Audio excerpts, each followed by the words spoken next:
दोस्तों एक बार फिर से स्वागत है आप सभी का सिलेक्शन फॉर किस ऑनलाइन लर्निंग प्लेटफॉर्म पे। फ्रेंड आज हम पढ़े यानी सिंथेसिस का लेक्चर 5। लेक्चर 4 आपको पढ़ा चुके हैं। किसी ने लेक्चर 4 नहीं देखा तो वीडियो में मतलब डिस्क्रिप्शन में लिंक दे दूंगा, वहां से देख लीजिएगा।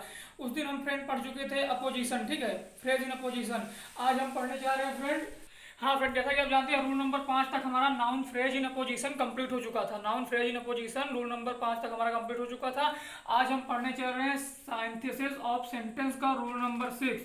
रूल नंबर 6 में क्या देखिए, एडवर्ब या एडवर्बियल फ्रेज का प्रयोग करके सिंपल सेंटेंस बनाना। मतलब एडवर्ब या एडवर्बियल प्रयोग का प्रयोग करके, मतलब एडवर्ब या एडवर्बियल फ्रेज का प्रयोग करके सिंपल सेंटेंस बनाना। देखिए आइए देखते हैं। देखिए हम जानते हैं कि वी नो दैट, हम जानते हैं कि एडवर्ब सिंपली मतलब साधारणता।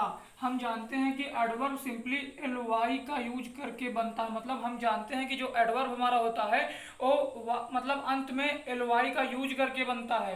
यदि एक वाक्य में कुछ वर्ड मिलकर एडवर्ब का कार्य करते हैं उसे हम एडवर्बियल फ्रेज कहते हैं। देखिए एडवर्बियल फ्रेज किसे कहते हैं, यदि एक सेंटेंस में, यदि एक वाक्य में या एक सेंटेंस में कुछ वाक्य मिलकर मतलब कुछ शब्द मिलकर, कुछ वर्ड मिलकर एडवर्ब का कार्य करते हैं, कुछ वाक्य कुछ शब्द मिलकर एडवर्ब का कार्य करते हैं, तो उसे हम क्या कहते हैं दोस्त, उसे हम कहते हैं एडवर्बियल फ्रेज। उसे हम क्या कहते हैं, एडवर्बियल फ्रेज। देखिए he went to college, example देखिए, he went to college, he was punctual, वह कॉलेज गया।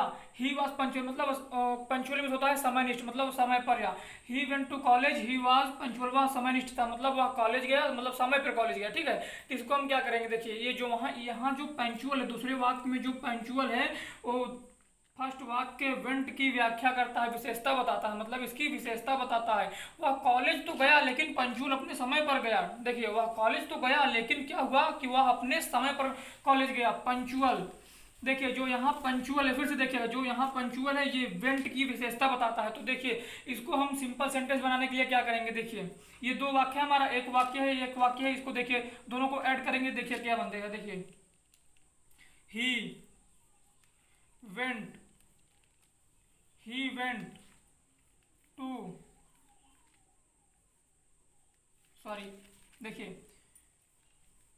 He went to college, he went to college punctually, पन डबल एल वाई कर दो इसमें, बस हो गया। He went to college punctually, बस सिंपल सा। क्योंकि हम जानते हैं ना कि हम जानते हैं, वी नो दैट यार, हम जानते हैं एडवर्ब सिंपली एल वाई का प्रयोग करके बनता है। मतलब एडवर्ब जो हमारा होता है वो एल वाई का यूज करके बनता है। तो भैया यहाँ हम एल वाई का उपयोग कर दिए, हो गया। जो यहाँ होगा जो सेकंड वाक्य में जो उसका कर्म होगा उसी में एल वाई जोड़ देंगे, हो गया हमारा सिंपल सेंटेंस बन गया, ठीक है। तो आइए फ्रेंड मिलते हैं रूल नंबर 7 के।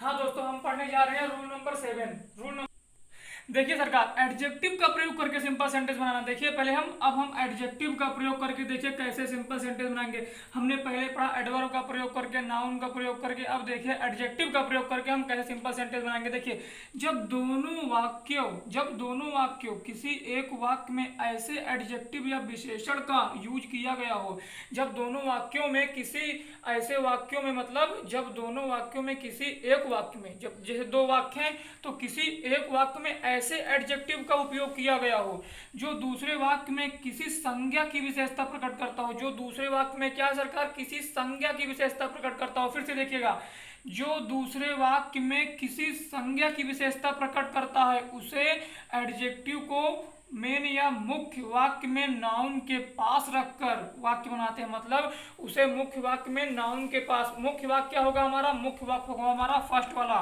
मुख्य वाक्य होगा हमारा सरकार फर्स्ट वाला, ठीक है। मुख्य वाक्य में नाउन के पास रखकर सिंपल सेंटेंस बनाते हैं। देखिए a boy came to my office, एक लड़का मेरे ऑफिस मतलब मेरे दफ्तर में आया, एक लड़का मेरे दफ्तर आया। द बॉय वॉज ब्लाइंड, वह अंधा था। देखिए रूल क्या कहता है, देखिए क्या होगा, देखिए ए, हाँ देखिए ए ब्लाइंड, अभी मैं आपको बता रहा हूं कहाँ रखे जाते, ठीक है। A blind boy came to my office. देखिए वह क्या कहता है, जब दोनों वाक्यों में किसी एक वाक्य में ऐसे एडजेक्टिव का प्रयोग किया गया हो जो दूसरे वाक्य में किसी संज्ञा की विशेषता प्रकट करता हो, जो दूसरे वाक्य में क्या करता है, किसी संज्ञा की विशेषता प्रकट करता है।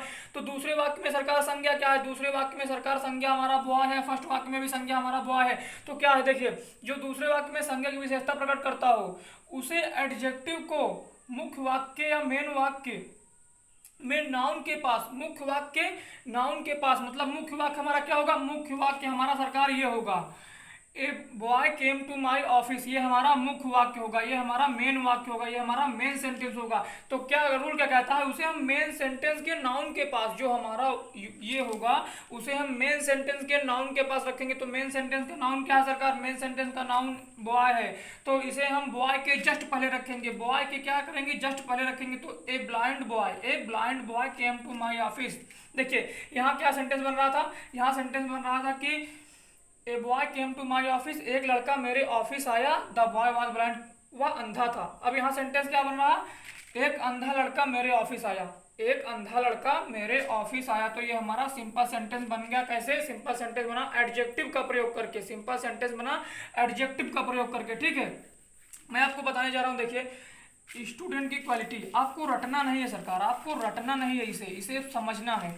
देखिए विद्यार्थी तीन प्रकार के होते हैं। देखिए एक तो होते हैं कि जो मतलब अच्छे से रटते हैं, मतलब रट लेते हैं, रट्टू तोता बन जाते हैं। एग्जाम में आए ऐसे पूछ लिया कि नाउन क्या है, तो बस वही a noun is a name of person place और थिंग, ऐसे फलाना ढिमका ऐसे एग्जाम्पल देके बस हो गया। ठीक है, और जो दूसरे होते हैं, दूसरे किस्म, मतलब दूसरे किस किस्म के होते हैं, दूसरे होते हैं कि वो रट भी लेते हैं और समझ भी लेते हैं। जो रटते हैं, वो जो समझते हैं, हमको वही बनना है हमको। तीसरा क्या होता है, तीसरा ये होते हैं जो अल्ट्रा प्रो मैक्स होते हैं। तीसरा अल्ट्रा प्रो मैक्स होते हैं, मतलब तीसरा क्या होता है कि जैसे आपका परसों एग्जाम है, ये देखिए 1 2, आपका आज परसों एग्जाम है, मतलब आज तक उनको सिलेबस नहीं पता, परसों एग्जाम है, आज तक उनको सिलेबस कि मतलब रत्ती भर सिलेबस नहीं पता, परसों एग्जाम है लेकिन उनको रत्ती भर सिलेबस नहीं पता।